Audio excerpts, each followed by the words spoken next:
আজকাল তো এর বিরুদ্ধে শুরু হয়েছে না? পীর আকাবির বাপদাদারা কি বলছে? এগুলো বাদ দিতে বলছে। আমি বলছি এগুলো বাদ দিলে তোমার অবস্থা ওইটাই হবে যা আল্লাহ বলেছে, জান্নাত তো জীবনেও পাবে না, ওইটাও বাদ দিয়ে দাও। কারণ আমরা তো হিন্দুর ঘরে জন্ম নেই নাই, আমাদের বাপদাদার দাম আছে না নাই?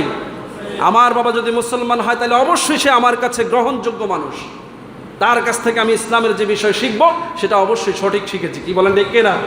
আমার সমাজের আলেম যদি সত্যিকার অর্থে আল্লাহওয়ালা হয়ে থাকে তাহলে তার থেকে আমি যা শিখেছি ইসলাম শিখেছি। কি বলেন ঠিক কিনা? আমার পীর যদি হক্কানি হয় তাহলে আমি তার থেকে যা শিখেছি ইসলাম শিখেছি। কি বলেন ঠিক কিনা? আমি কোরআন হাদিস চর্চা করে গবেষণা করে ইসলামের এত বড় সিলেবাসটাকে একত্রিত করে এক ওয়াক্ত নামাজ পড়ার যোগ্যতা রাখি না। আমি কি করে আমার আকাবির, আমি কি করে আমার পীর, আমার আলেমদেরকে অস্বীকার করি? সুযোগ আছে কোনো? বলেন।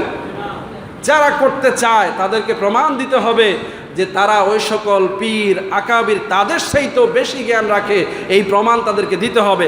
তাইলে হয়তো তাদেরকেও আমরা আমাদের আকাবির মানব। কি বলেন ঠিক না? আকাবির মানে পূর্ববর্তী যারা, তাদেরকে মানা। তো আকাবির ছাড়া তো ইসলাম হবে না। সব বাদ দেন, যদি আপনি নবীকে মানেন, কোরআনের সূরা আলে ইমরানের ৮১ নম্বর আয়াতে এই কথা আল্লাহ বলছেন, নবী ছিলেন সবচাইতে প্রথম আকাবির। বলি সুবহানাল্লাহ। উম্মতের জন্য সবচাইতে প্রথম আকাবির কে? নবী মুহাম্মদুর রাসূলুল্লাহ সাল্লাল্লাহু আলাইহি সাল্লাম। সম্মানিত হাজিরিন, বলার সুযোগ নাই, বদরের প্রান্তরে রাসূল রওনা দিয়েছেন যুদ্ধ করবার জন্য। কিসের জন্য? যুদ্ধের ময়দানে রওনা দিয়েছেন। রাসূলের সাহাবাদের মধ্য থেকে একদল লোক যুদ্ধের ময়দানে না গিয়ে পথের থেকে ফিরে এসেছে। মদিনায় বসে বসে তারা মদিনার ঘরে থেকে তারা উল্লাস প্রকাশ করেছে। এভাবে আল্লাহ কোরআনে সেটা বলে দিয়েছেন যে তারা উল্লাস প্রকাশ করেছে, এই গরমের দিনে যুদ্ধের ময়দানে গিয়ে কষ্টটা না করলেই ভালো হইতো। নাউজুবিল্লাহ। গরমের দিন, রোজার মাস, রাসূল সাহাবাদেরকে নিয়ে বদরের ময়দানে গিয়েছেন, এজন্য তারা না গিয়া ঘরে বৈশা এই কথাই বলতেছিল যে আমরা না গিয়া ভালো করছি। নাউজুবিল্লাহ।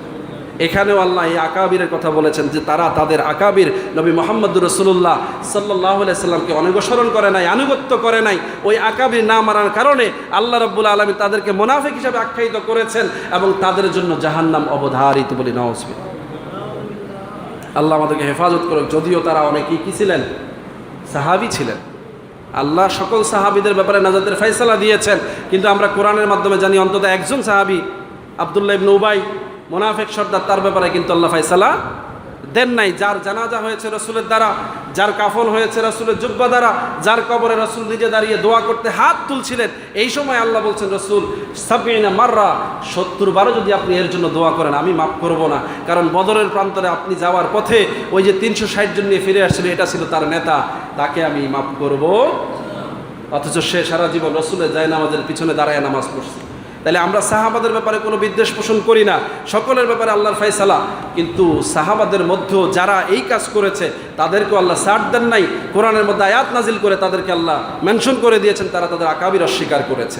আজকে আমরা মুসলিম উম্মাহ, আমরা যারা সমাজের মধ্যে বসবাস করছি, আমরা তো আমাদের আলেমদেরকে অনুসরণ করি যারা আমাদেরকে এইরকম কাজ থেকে ফিরায় না। কি বলেন ঠিক না? আমাদেরকে কোনো জেহাদ থেকে ফিরায় না, আমাদেরকে কোনো আন্দোলন থেকে ফিরায় না, মসজিদ থেকে ফিরায় না। যারা আমাদেরকে নামাজের দিকে ডাকে, ইবাদতের দিকে ডাকে, আমলের দিকে ডাকে, আল্লাহর নবীর দিকে ডাকে, নাজাতের দিকে ডাকে, সেই সকল আকাবিরদের মানবো। তাদেরকে তোমরা অস্বীকার করবা, এটা আমরা মানতে পারবো? মানলে ওই রকম হয়ে যাবে, ওই যেই রকমটা আল্লাহ বলেছেন। সম্মানিত ভাইয়েরা, আল্লাহ রাব্বুল আলামিন আমাদেরকে বোঝার তৌফিক দান করুন।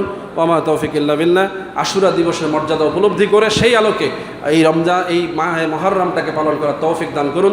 ওয়া মা তৌফিক ইল্লা বিল্লাহ। আসসালামু আলাইকুম ওয়া রাহমাতুল্লাহি ওয়া বারাকাতুহু।